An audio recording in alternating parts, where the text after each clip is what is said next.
Bonsoir à tous, bienvenue dans votre magazine Hauts-de-France Business. Comme chaque semaine, focus sur nos entreprises dans le Nord et le Pas-de-Calais. Et justement, c'est l'une des entreprises familiales les plus emblématiques de notre région, la Chicorée Leroux, basée à Orchy. 164 ans d'existence et un redressement après quelques années difficiles. Quels sont les grands enjeux de 2022? Comment rester leader européen? Notre invité ce soir, le président Olivier Herman. Bonsoir. Bonsoir. Merci beaucoup d'être avec nous, d'avoir accepté notre invitation. Et Elodie du Journal des Entreprises nous accompagne comme chaque semaine. Bonsoir Elodie. Bonsoir Marie, bonsoir Olivier Herman. Bonsoir. Et je vous propose tout de suite de commencer par quelques chiffres autour de la Chicorée Leroux.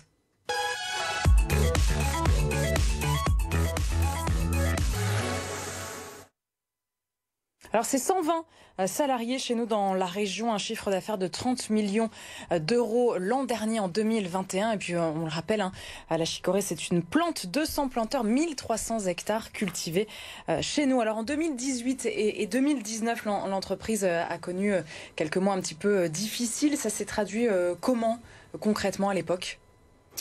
Tout simplement par déjà une perte de chiffre d'affaires et quelques grosses difficultés au niveau des organisations, puisqu'il a fallu remédier à cette évolution du chiffre et à ces pertes. Donc chute des ventes, une phase de restructuration nécessaire pour anticiper et assurer un rebond que l'on a constaté en 2020 et fort heureusement l'entreprise est repartie sur de belles perspectives. Alors vous parlez d'un retournement, d'un rebond en 2020. Oui. Alors que le monde était en crise, oui. Touché par la crise sanitaire. Qu'est-ce qui a porté votre activité? Qu'est-ce qui l'a aidé à se retourner? Alors déjà, quand en 2018, nous avons constaté ces évolutions à la baisse de nos activités, et nous avons mené des plans d'action pour trouver d'autres voies de développement. Donc ces voies ont payé dès le début de l'année 2020. Et il est aussi important de constater que cette crise a peut-être chez certains consommateurs replacé des produits de proximité, des produits peu transformés au cœur de leur consommation. Et, vous avez communiqué justement sur ça, vous ou... On essaye depuis nombreuses années de communiquer sur ces sujets-là, mais force est de constater que cette crise nous a permis aussi, en tout cas chez certains consommateurs, de prendre conscience de l'intérêt de ces produits. Vous avez des boissons alternatives à du café, à du thé, en proximité, en région, pas de transformation, peu de transformation, donc c'est quand même quelque chose qui répond à l'air du temps en termes de consommation et nous insistons fortement sur ces propriétés. Et pour rappel justement, qu'est-ce qui est fait exactement à Orchy ? Alors nous avons un premier site de transformation qui est basé à Vieille-Église, donc on est bien à 100% sur la région de France, et là il s'agit du Pas-de-Calais. Et donc cette première étape c'est le séchage de la Chicorée, et ensuite sur notre site d'Orchy, il s'agit de l'étape de transformation suivante. La première de ces étapes c'est la torréfaction, et ensuite vous avez toutes les autres phases de solubilisation et de conditionnement. Voilà, donc on a vraiment ces deux sites qui sont en région de France et qui nous assurent 100% de nos transformations. Alors vous parlez de séchage, de torréfaction, ce sont des choses qui nécessitent de l'énergie. Est-ce que vous êtes impacté aujourd'hui par la hausse du coût des matières premières? Fortement. Quand on a une molécule de gaz qui voit son prix multiplié par 4 ou par 5 sur un exercice, malheureusement, ça a un impact assez significatif sur l'exploitation.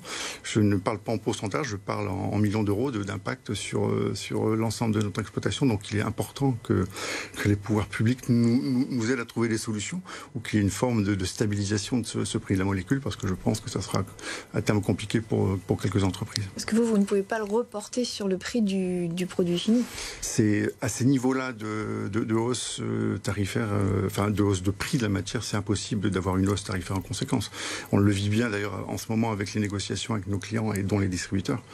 Il y va des grands équilibres d'être pondérés, mais ceci dit, dans la mesure où on est pondéré, on a une répercussion sur notre exploitation. Donc ce sera surtout pour l'exercice 2022 que vous êtes Alors ça a déjà été impactant. Déjà en 2021 Ça a déjà été impactant sur 2021 puisque les contrats, nous les signons en début d'exercice et la hausse du prix de la molécule a été plutôt constatée sur la fin de l'exercice.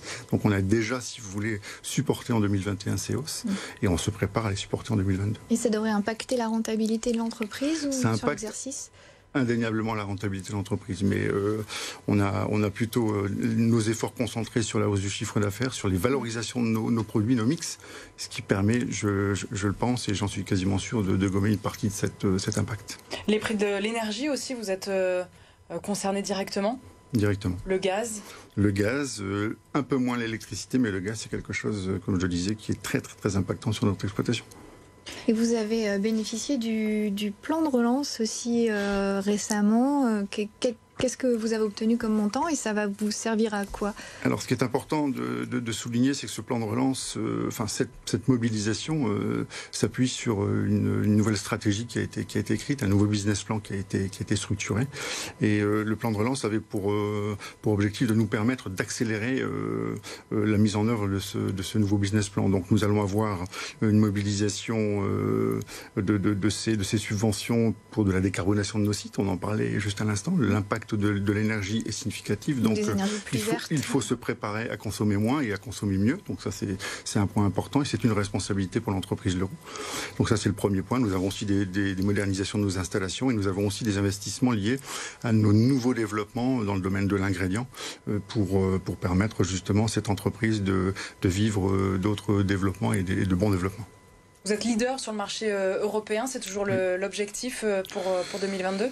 Toujours l'objectif pour 2022 et puis on poursuit notre croissance à l'export. On a la chance d'avoir aussi une part significative de notre chiffre à l'export, 42% constaté sur les exercices passés. Des dynamiques sur des zones comme l'Afrique, notamment l'Afrique de l'Ouest. Et pourquoi? Alors le continent le plus dynamique depuis ces 5 dernières années, c'est l'Afrique. L'Afrique et plus particulièrement l'Afrique noire, l'Afrique de l'Ouest, avec des pays comme le Burkina et le Mali qui sont extrêmement sensibles sur le plan politique et géopolitique, mais extrêmement favorables à la consommation de chicorée.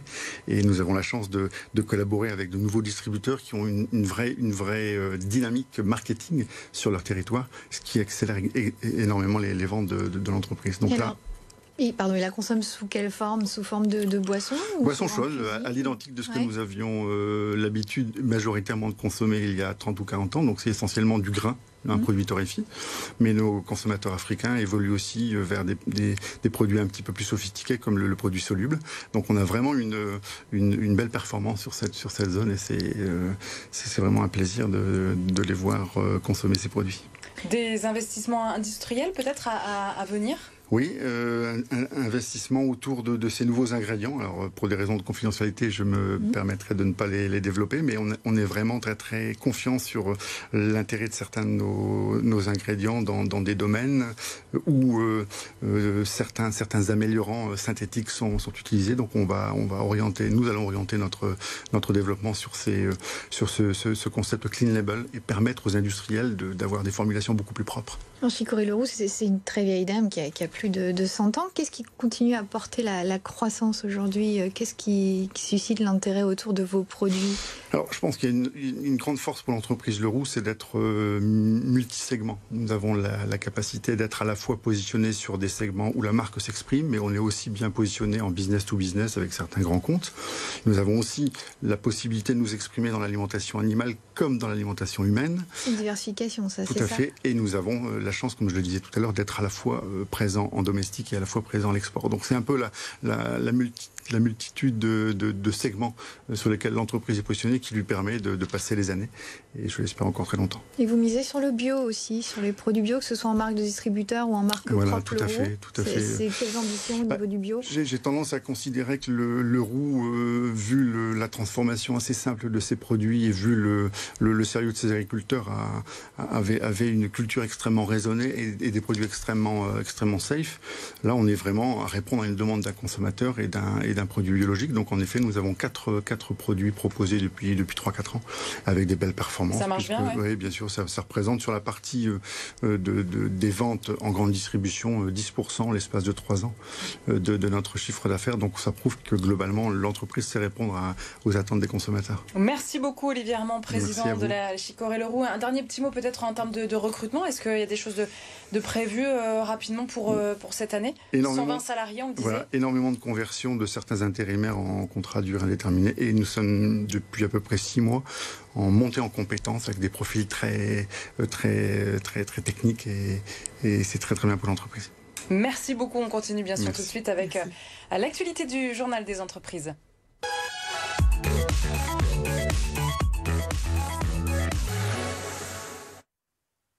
Et Elodie, on parle jeux vidéo cette semaine.